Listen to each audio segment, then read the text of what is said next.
Hi guys, welcome to Techavro. In this video, I'm gonna be showing you how to add signature in Adobe Acrobat 2024. So firstly, you have to go to this Adobe Acrobat,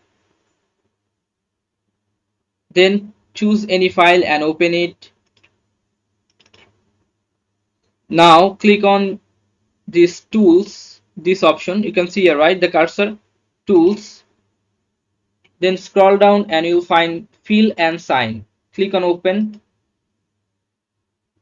Now you have to click on this sign yourself.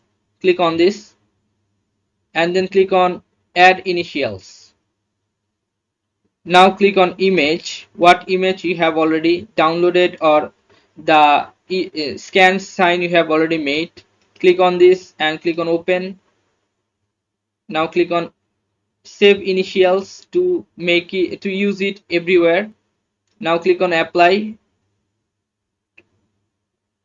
Now you can use your signature anywhere you want. Okay, like this. You can make it big or smaller like this with the mouse. Okay guys, so this is how you can do this. Guys, if you find this video helpful, then please give a thumbs up and don't forget to subscribe the channel. Thank you so much for watching the video.